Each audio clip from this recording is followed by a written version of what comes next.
श्रीरंग बारणे यांचा कर्जतमध्ये भव्य सत्कार. आमदार महेंद्र थोरवेंच्या मार्गदर्शनाखाली सत्कार सोहळ्याचे आयोजन. नुकताच पार पडलेल्या लोकसभा निवडणुकीत मावळ मतदारसंघात भरघोस मताधिक्य घेत निवडून आलेले महायुतीचे उमेदवार खासदार श्रीरंग बारणे यांचा कर्जत खालापूर विधानसभा मतदारसंघातील महायुतीच्या वतीने भव्य असा सन्मान सोहळा कर्जत येथील शेळके मंगल कार्यालयात आयोजित करण्यात आला होता. यावेळी महायुतीचे सर्व शिलेदार व्यासपीठावर असताना कार्यकर्त्यांनी हॉल पूर्ण भरून गेला होता. खासदार श्रीरंग बारणे यांना सन्मानित करताना कर्जत विधानसभा मतदारसंघातील महायुतीच्या कार्यकर्त्यांच्या वतीने प्रेमाची शाल, पुष्पगुच्छ आणि भेटवस्तू देऊन सन्मानित करण्यात आले. सन्मान सोहळ्याच्या निमित्ताने कर्जतमधील अनेक नेत्यांनी कार्यकर्त्यांसह शिवसेनेत पक्षप्रवेश केला. यावेळी आपले मनोगत व्यक्त करताना खासदार श्रीरंग बारणे यांनी ही निवडणूक विकासासाठी नव्हती तर नकारात्मक विचारांची होती. या निवडणुकीत संविधान बदलणार अशा प्रकारचे खोटे विचार मतदारांच्या डोक्यात टाकण्याचे काम विरोधी पक्षाकडून करण्यात आले होते. जातीमध्ये तेढ निर्माण करण्याचे काम या विरोधी पक्षाकडून करण्यात आले. आम्ही समाजातून पुढे आलो आहोत. त्यांची कामे करण्यासाठी रोज 12 तास काम करत असतो. विकासात्मक कामामध्ये तुम्हाला बरोबर घेऊन जाण्यासाठी आम्ही कटिबद्ध आहोत असे विचार मांडता महायुतीतील ज्यांनी आपलं काम केले नाही त्यांना चिमटेही काढण्याचे काम यावेळी आपल्या मनोगतातून केले. यावेळी कर्जत विधानसभा मतदारसंघाचे आमदार महेंद्र थोरवे, शिवसेना जिल्हा संपर्क प्रमुख विजय पाटील यांच्यासह भाजप जिल्हा अध्यक्ष अविनाश कोहली, शिवसेना जिल्हा प्रमुख संतोष भोईर, RPI जिल्हा अध्यक्ष नरेंद्र गायकवाड तसेच भाजप जिल्हा उपाध्यक्ष वसंत भोईर, भाजप जिल्हा सरचिटणीस दीपक बेहरे, जिल्हा सरचिटणीस रमेश मुंडे, शिवसेना उपजिल्हा प्रमुख भाई गायकवाड, शिवसेना मतदारसंघ प्रमुख पंकज पाटील, जिल्हा सल्लागार गाजू वागेश्वर, संतोष भोईर, RPI आठवले गट कोकण संघटक डालिमकर, खालापूर तालुका प्रमुख संदेश पाटील, खोपोली शहर प्रमुख संदीप पाटील, शिवउद्योगचे उपजिल्हा प्रमुख हरेश काळे, अनिल मिंडे, गणेश चतुराम पाटील, संतोष मालकर यांसह मोठ्या संख्येने मान्यवर व्यासपीठावर उपस्थित होते.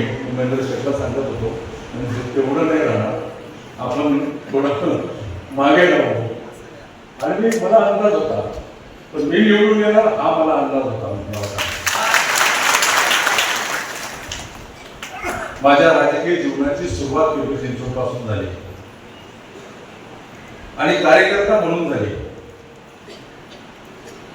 जवळपास 89च्या दशकामध्ये मी पिंपरी चिंचवड शहरामध्ये कार्यकर्ता म्हणून माझ्या कामाला सुरुवात केली. मी 92 मध्ये पहिली शाळा काढली माझी स्वतःची. 93 मध्ये मी पतसंस्था काढली. पतसंस्था माझी 150 कोटीवरती आता आणि मी 97 ला नगरसेवक झालो. मी कार्यकर्ता हा जमिनीवरचा कार्यकर्ता आहे आणि या मतदारसंघामध्ये काम करत असताना गेल्या 10 वर्षामध्ये मावळ लोकसभा मतदारसंघामध्ये काम प्रामाणिकपणे केलं. मी छाती ठोकपणे सांगतो, पत्रकार मित्रांच्या समोर सांगतो, देशाच्या स्वातंत्र्यानंतर जेवढे खासदार झाले या मतदारसंघामध्ये रायगड जिल्ह्यामध्ये देशाच्या स्वातंत्र्यानंतर जेवढे खासदार झाले त्या खासदारांपैकी सर्वाधिक निधी आणि सर्वाधिक कामं श्रीरंग बारणे. कुणी जर मला प्रश्न विचारला की काय काम असेल तर माझ्याकडे बुकलेट आहे, तुम्हाला मी बुकलेट देईन. पनवेल कर्जत रेल्वेचा प्रश्न मी मार्गी लावलाय. रेल्वेचं काम चालू आहे आता. नेरळच्या रेल्वे स्टेशनचा प्रश्न कुणी मार्गी लावला. माथेरानच्या रेल्वेचा प्रश्न कुणी मार्गी लावला. अंडरपास स्वतः जवळपास 4 या मतदारसंघामध्ये कुणी मार्गी लावले आणि या मार्गावरती काही स्टॉप गाड्यांना जलदगतीच्या जर राहिले असतं जवळजी सगळीच कामं होतील अशातला भाग नाही.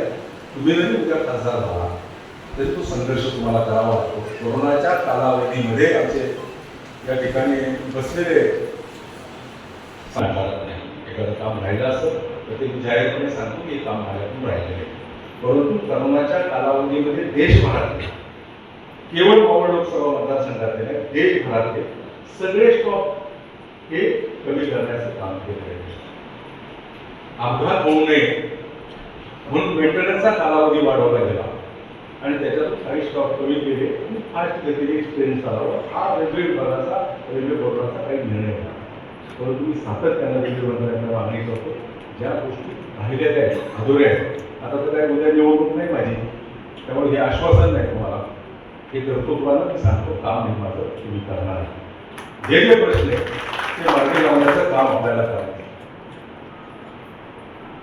या ठिकाणी काम करत असताना माननीय नितीनजी गडकरींच्या माध्यमातून सर्वाधिक रस्त्याचं जाळं निर्माण करण्याचं काम या मतदारसंघामध्ये केलं आणि ते नाकारता येणार आहे. ज्या नितीनजी गडकरींनी या देशामध्ये, मी सांगतो, सर्वाधिक काम करणारा मंत्री म्हणून नितीनजी गडकरी यांच्याकडे पाहिजे. जेवढी धार्मिक स्थळ आहे त्या ठिकाणी रस्ते नव्हते, मार्ग नव्हते, त्या ठिकाणी रस्ते करण्याचं काम केलेलं आहे. या देशाच्या आर्थिक व्यवस्थेला पेट्रोल, डिझेल, वेळ याची बचत व्हावी आणि चांगले रस्ते देण्याचं काम कोणी केलं असेल तर मोदींच्या नेतृत्वाखाली असलेल्या सरकारने आणि नितीनजी गडकरींनी केलेलं आहे. आणि त्या नितीनजी गडकरींचा लीड होता नागपूरचा मागच्या 2019च्या निवडणुकीला 5.5 लाख. आता तो लीड आला 1 लाख काहीतरी 27,000 होता. म्हणजे विकासाची ही निवडणूक नव्हती, ही निवडणूक नकारात्मक गोष्टीच्या बाबतीमध्ये होते. ही निवडणूक नकारात्मक गोष्टीच्या माध्यमातून मतदारापर्यंत पोहोचवण्यामध्ये विरोधी पक्ष हा सक्सेस झाला. विकास फक्त बाजूला राहिला.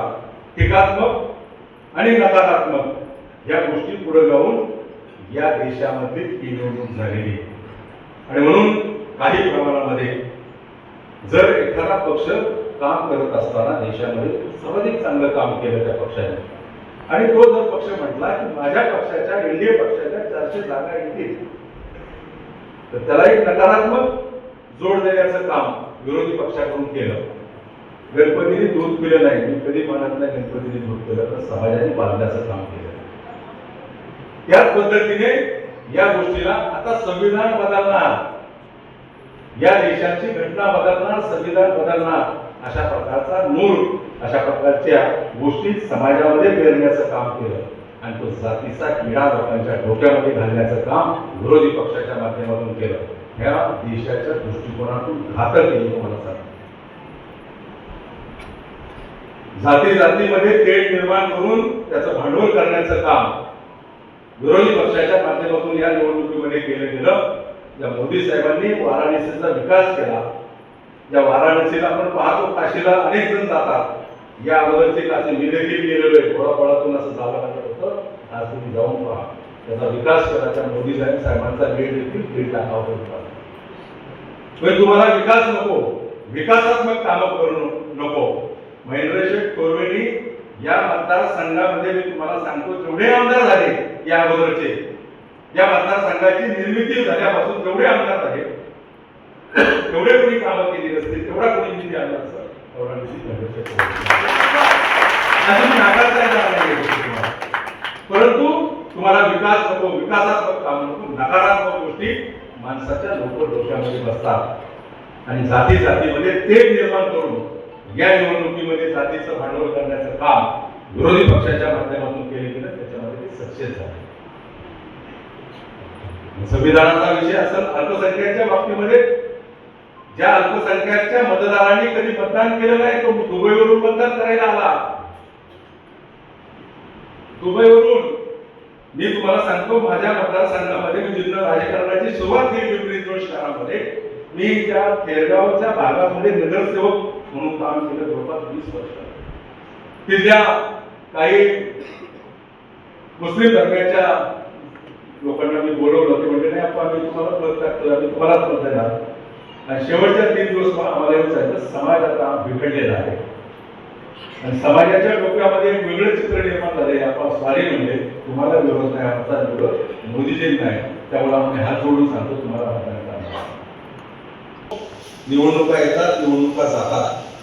या निवडणुकीमध्ये अनेक दिग्गजांना आपलं आयुष्य ज्यांनी समाजासाठी वाहिलं, अहोरात्र समाजासाठी काम केलं, अनेकांना या निवडणुकीमध्ये घरी बसावं लागलं. ही वस्तू तुम्हाला सांगतो. केवळ आपल्या मतदारसंघामध्ये मतदान किंवा लीड कमी झालं ते सोडा तुम्ही. मी निवडून येणार होतो, मला माझ्या पिंपरी चिंचवड शहरातल्या नागरिकांवरती विश्वास होता. मला तिथं 90,000चं लीड मिळालं. मी सांगितलं 90,000, मला अपेक्षा होती 1,40,000 पर्यंत लीड मिळालं. तिथे मी 40-50 हजारांनी मागे राहिलो, परंतु मला खात्री होती की या निवडणुकीमध्ये माझा पराभव होणार नाही, कारण माझी नाळ हे सर्वसामान्य माणसाशी जोडलेली आहे. मला या कर्जत खालापूरच्या निवडणुकीच्या दरम्यान अनेक जण सांगत होते, मी त्याचा उल्लेख केला विकास कामामध्ये बोलत होते. जो उमेदवार या ठिकाणी दिला होता उभाटाच्या माध्यमातून, त्या उमेदवाराच्या बाबतीमध्ये तो 2-3 महिने तुम्हाला भेटला, तर 10 वर्ष भेटत होतो. सांगत होतं भेटले नाही, मी तर 10 वर्ष भेटतो तुम्हाला, फक्त 2 महिन्यात कसा भेटू लागला. तो उमेदवार जिथे नगरसेवक होता, त्याची मिसेस तिथे नगरसेवक होती, त्या पिंपरीच्या वार्डाचं फक्त सांगतो मी तुम्हाला पत्रकारांना, त्या वार्डामध्ये 2400 लीड मला आहे. बाकी पिंपरी विधानसभेला मला 16,000चं लीड आहे. तुझ्या विधानसभेत येतो, मी चिंचवड विधानसभामध्ये येतो, मला 75,000चं लीड आहे. परंतु जिथं जे काम करतात तिथे लोक मागे राहिली नाही. परंतु तुम्ही कसे मागे राहिला, तुम्हाला तो 5 वर्षात उमेदवार दिसणार पण नाही. तुम्ही भेटायचा प्रयत्न करा, भेटणार पण नाही. ही वस्तू सांगतो. आम्ही कामातून मोठे झालो, आपण कर्तृत्वातून मोठे झालो, समाजामध्ये जाऊन मोठे झालो. आयुष्याचे 12 तास आम्ही समाजासाठी रोज देतो. मी आता सगळ्यांना सांगितलं की मला इथून एक निवडून पिंपरी चिंचवडचा एक कार्यक्रम आहे. केंद्रामध्ये नरेंद्र मोदींच्या नेतृत्वाखाली एनडीएचं 5 वर्ष टिकणारं सरकार आले आहे. त्यामुळे विरोधी पक्षाच्या सगळ्या नेत्यांना 5 वर्ष भोंगा लावून ओरडण्यासाठी पूर्ण संधी 5 वर्ष मिळणार आहे केंद्रामध्ये. आणि या सगळ्या परिस्थितीतून जात असताना मी तुम्हाला सांगतो, पुढचे 5 वर्ष तुमचा लोकप्रतिनिधी तुम्ही हक्काने मला कधी सांगा. मी तर जवळपास 99% फोन स्वतः उचलतो, मी एकच नंबर वापरतो. मी भेटलो नाही, तू आलो नाही, तुम्ही माझ्याबरोबर चला. एक माणूस कसं चेट तुम्हाला सांगतो, कुणी सुद्धा 2 दिवस माझ्याबरोबर ठीक आहे, 2 दिवस माझ्याबरोबर राहायचं मतदारसंघाच्या गावाला मला सांगा. आणि तो जर म्हणता की तिसऱ्या दिवशी आपण तुमच्या बरोबर येतो, तर म्हणून ते आहे. आम्ही स्वतःच्या कर्तृत्वाने इथपर्यंत पोहोचलेलो तुमच्या सगळ्यांच्या आशीर्वादाने. मी नम्रपणे सांगतो, तुम्ही सगळ्यांनी दिलेलं मत, ज्यांनी दिलं नसेल त्यांची प्रेरणा आम्हाला मिळाली. मी तुम्हाला सांगतो, ज्यांनी मत दिलं नसेल त्यांची प्रेरणा मिळाली. प्रेरणा एवढ्यासाठी की काम करायला तो उत्साह मिळाला की बाबांनो तुम्ही आम्हाला सांगितलं, आमच्या बरोबर राहिला, आमच्या बरोबर राहून आम्हाला सांगितलं की तुम्ही बरोबर आहे. आणि आमच्या आता जास्त म्हणून तुम्ही करणार, पण तुम्ही एकमेव होतो. मतदान झाल्यानंतर मी स्वतः पत्रकारांना त्या बातम्यांनी स्वतः सांगितलं, स्पष्ट बोलणारा कार्यक्रम समोर झाले तरी चुकीचं काही बोलणार नाही. आपल्याला आगामी पुढच्या विधानसभेच्या दृष्टिकोनातून जायचं. या मतदारसंघामध्ये कामाच्या कर्तृत्वाच्या जोरावरती महेंद्र शेठ थोरवे या भागामध्ये चांगलं काम करतात, सगळ्यांनी साथ द्यावी अशा प्रकारचं तुम्हाला आव्हान करतो. मनसेचे आमचे कृष्णेंद्र पाटील असतील, अविनाशजी असतील, नरेंद्र गायकवाड असतील, सगळेजण. शिवसेना तर माझं कुटुंब आहे, आम्ही एका परिवारातले सगळेजण. परंतु भारतीय जनता पक्षाने या कर्जत खालापूरच्या या ठिकाणी भारतीय जनता पक्षाने मला 3 टर्मला खूप मोठी साथ दिली, ते नाकारता येणार नाही. वसंत शेट्टी सांगितलेल्या गोष्ट तरी हे करतात, कुठल्या गोष्टीला अडून बसले कार्यकर्ते. कुठल्या गोष्टीला रसवा फुगा लग्नामध्ये चालतो ना, तो रसवा फुगा कुठल्याही प्रकारचा ठेवला नाही. आणि म्हणून मी जाहीरपणे काही गोष्टी बोलल्या तर त्याला वेगळ्या प्रकारची लढ देण्याचं काम झालं, देण्याचं काम आपण करता. मी तुम्हाला सांगतो, या मतदारसंघावर मी असेल, महेंद्र शेठ असेल किंवा माझे सगळे सहकारी असेल, तुम्हाला नक्कीच सन्मानाची वागणूक देऊ. विकासात्मक कामाला तुम्हाला बरोबर घेऊन जाण्यासाठी आम्ही कटिबद्ध आहोत. तुम्हाला सांगतो, माहितीच्या घटक पक्षाचे आमदार असेल, खासदार असेल, आमचे जिल्हा प्रमुख असतील संतोष, ही सगळी मंडळी या ठिकाणी नकारात्मक गोष्टीला थारा देणार आहे. सकारात्मक गोष्टींच्या माध्यमातून आपल्याला पुढे जायचंय. पुन्हा एकदा आपल्या